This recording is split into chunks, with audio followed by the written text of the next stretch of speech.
पत्नी को अगर उसकी ज़रूरत जितना संभोग का सुख ना मिले तो रिश्ते में दरार आने में देर नहीं लगती। नंदिनी जो पहले से शादीशुदा थी, अक्सर अमन के पास अपनी बातों को साझा करने आती थी। शुरुआत में उनकी बातचीत सामान्य थी, लेकिन धीरे धीरे नंदिनी के व्यवहार में बदलाव आने लगा। उसने अमन से अपनी निजी जिंदगी के बारे में बातें करना शुरू कर दिया। एक दिन नंदिनी ने अमन से कहा, मुझे ऐसा लगता है कि मेरी शादीशुदा जिंदगी अब पहले जैसे नहीं रही। मैं अपने पति के साथ वह जुड़ाव महसूस नहीं करती जो पहले करती थी। अमन को नंदिनी की बातों से थोड़ी चिंता हुई, लेकिन उसने इस दोस्ती के नाते समझा और उसकी भावनाओं का सम्मान किया। नंदिनी अक्सर अमन के पास बैठकर अपनी परेशानियों को साझा करती और अमन एक अच्छे दोस्त की तरह उसे सुनाता। लेकिन कुछ समय बाद नंदिनी के इशारे बदलने लगे। अब नंदिनी ने अमन की ओर एक अलग नजरिए से देखना शुरू किया। उसकी नजरों में एक अनकहा आकर्षण झलकने लगा था। वह अमन के साथ ज्यादा से ज्यादा समय बिताने की कोशिश करने लगी। अमन इस बदलाव को महसूस कर रहा था, लेकिन वह इसे अनदेखा करने की कोशिश कर रहा था। एक दिन जब दोनों काम के बाद अकेले में थे, नंदिनी ने अमन से कहा, तुम्हारे साथ वक्त बिताकर मुझे बहुत सुकून मिलता है।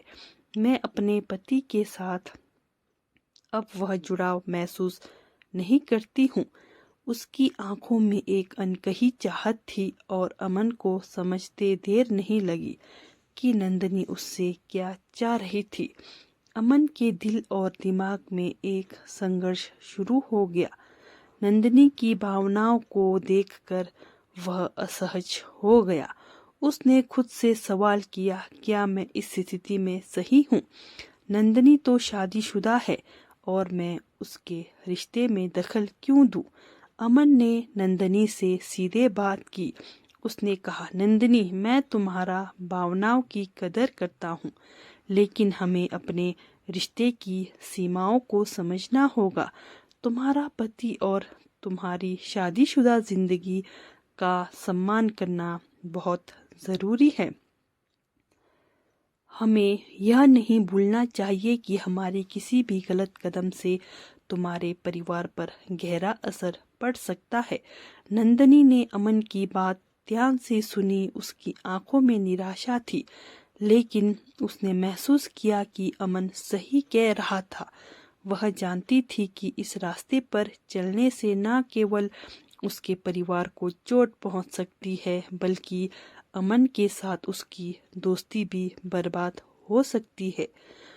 उस दिन के बाद नंदिनी ने अमन से दूरियां बनाना शुरू कर दी। दोनों ने यह समझ लिया कि उनके बीच जो कुछ भी था वह केवल एक अनकहा आकर्षण था, लेकिन उस आकर्षण को सही दिशा में ले जाना जरूरी था। इस अनुभव ने अमन को सिखाया कि भावनाओं पर काबू पाना कितना जरूरी है।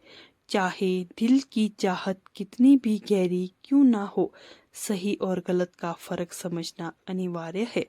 यह कहानी हमें यह सिखाती है कि हमें दूसरों के रिश्तों और जिम्मेदारियों का सम्मान करना चाहिए। हमारे किसी भी गलत कदम से किसी की शादीशुदा जिंदगी या परिवार पर गहरा प्रभाव पड़ सकता है। सही फैसले और नैतिकता को प्राथमिकता देना ही सच्ची समझदारी है।